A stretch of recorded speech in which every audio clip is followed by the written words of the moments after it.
Bienvenue, si vous venez à l'instant de nous rejoindre sur Bonjour le Bénin, c'est Mardi Santé qui s'installe et on s'intéresse à une affection autrefois appelée la maladie des rois, car elle était plus fréquente chez les gens qui mangent des aliments riches et qui boivent un peu trop d'alcool. Mais en réalité, il s'agit, on va le dire, d'une pathologie liée au métabolisme de l'acide urique. Tout ceci, ça fait savant, oui, on le sait, mais on va vous décortiquer ça. Elle a la goutte, cette pathologie-là. Comment reconnaître une crise de goutte? Comment la soigner? Que faut-il changer dans ses habitudes lorsqu'on est atteint? La chronique santé de ce jour se penche sur le sujet.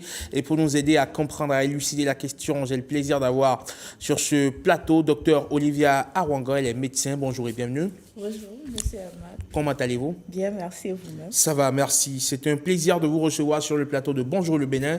Ce n'est pas votre première fois. Observez mes phalanges.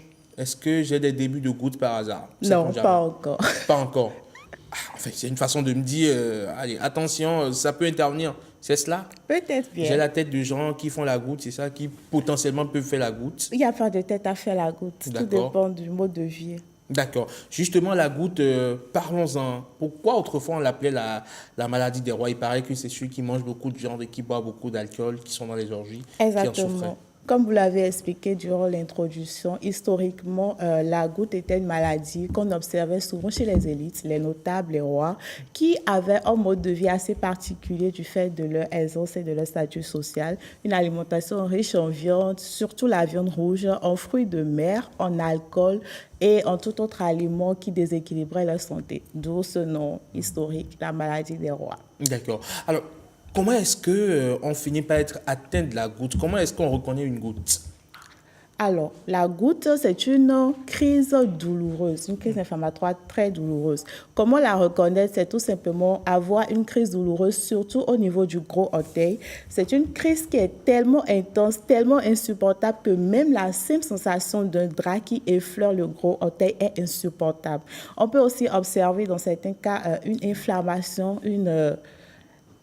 un œdème du gros orteil ou d'autres articulations. Ça peut être les articulations de la cheville, ça peut être les articulations du genou qui sont gonflées, qui sont rouges, qui sont œdémacées et super douloureux. D'accord. Est-ce qu'il y a des signes qui alertent lorsqu'on veut faire une goutte? Est-ce que, comme toujours dans presque tous les cas, l'organisme nous envoie des signaux? Alors, je pense que le seul signe qui peut être un signe d'alerte, ça doit être peut-être un déséquilibre du poids. Un surpoids qui alerte sur le mode de vie qu'il faut changer. Mais sinon, le premier signe caractéristique d'une goutte, c'est la douleur. D'accord.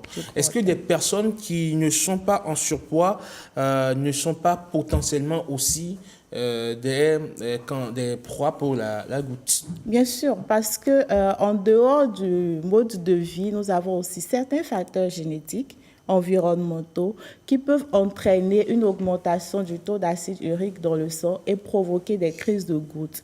Mais le mode de vie est généralement le premier facteur de risque incriminé.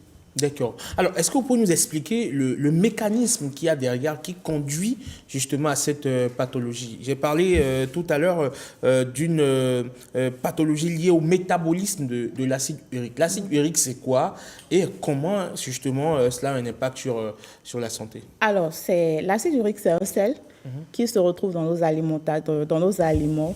Et lorsque c'est un sel, c'est une substance qui est généralement éliminée par les reins. Donc, dans certaines conditions génétiques ou de la condition physique, on peut observer une défaillance de notre organisme à éliminer l'acide urique. Donc, lorsque cet acide urique est accumulé, lorsqu'il y a une surcharge, ça va former des cristaux d'urate qui vont se déposer dans les articulations et créer maintenant la crise douloureuse et une inflammation. D'accord. Et est-ce que ça se soigne? Oui, on ne parle pas de guérison complète. Ce n'est pas une maladie. On ne vous dira jamais que vous êtes totalement guéri de la goutte.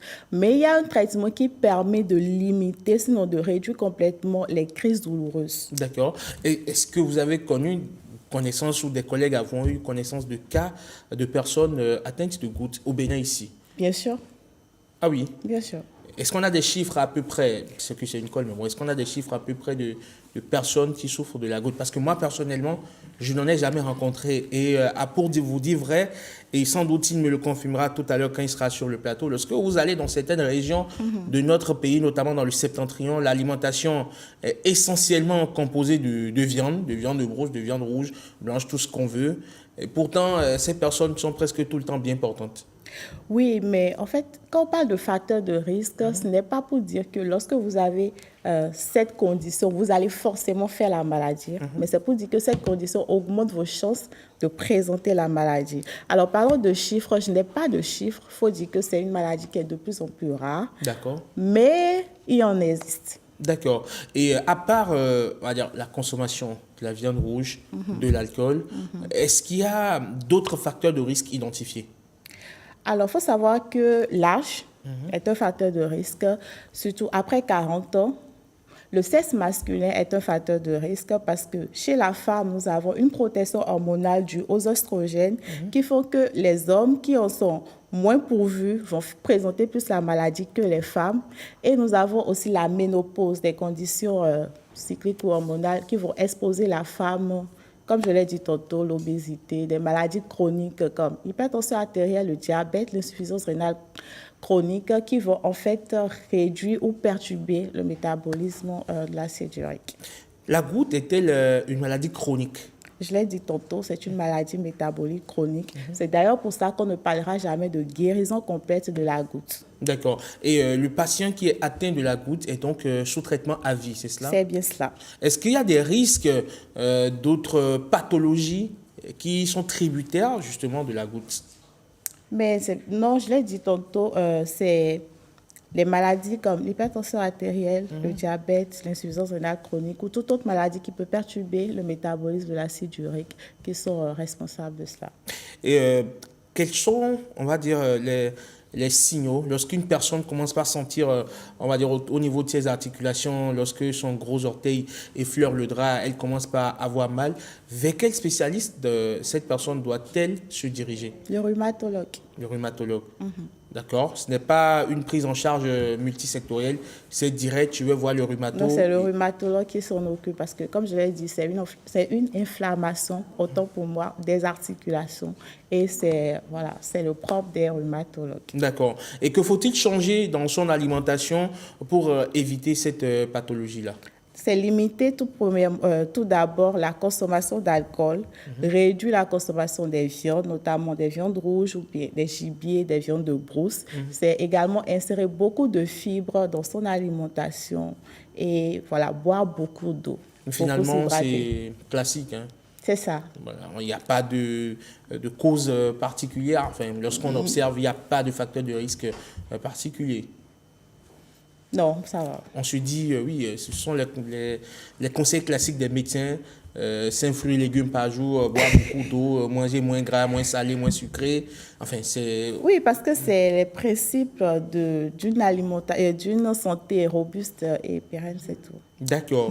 Et donc, pour ces personnes qui ne savent pas du tout et qui n'ont jamais entendu parler peut-être de cette pathologie-là et qui justement avaient déjà des soucis au niveau des articulations, est-ce qu'elles ont des soucis à se faire et comment différencier la goutte par exemple de l'arthrose ou d'autres maladies liées aux articulations? Alors, je pense que c'est par rapport à l'anamnèse, l'histoire de la maladie et des symptômes. C'est d'abord à ces personnes d'aller se présenter en consultation et le spécialiste en fonction de ce qu'ils diront de leurs symptômes et de l'examen physique qui sera fait, des examens complémentaires, que ce soit à la biologie ou à la radiologie, qu'on pourra savoir, OK, là, c'est une arthrose simple ou là, c'est par exemple la goutte. Comme je l'ai dit, c'est lié à un excès d'acide urique. Donc, il y a des tests qui permettent de doser tout cela pour savoir que, OK, ça, on est peut-être en face d'une goutte ou tout simplement d'une arthrose. D'accord.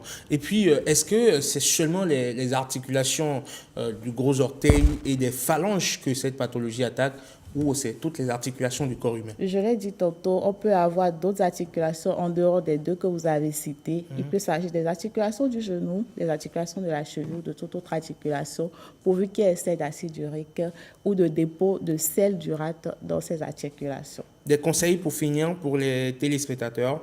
C'est comme vous l'avez dit, les conseils éternels des médecins. Mangez sain et équilibré, surveillez votre poids, hydratez-vous correctement, bougez, adopter une activité physique. Et pour ceux qui sont déjà détectés, souffrant de gouttes, c'est contrôler le taux d'acide urique dans le sang régulièrement et suivre strictement le traitement qui vous a été donné. C'est tout. Merci beaucoup à vous, docteur Olivia Arwangan. Vous êtes médecin. Merci de nous avoir éclairé donc, sur cette pathologie.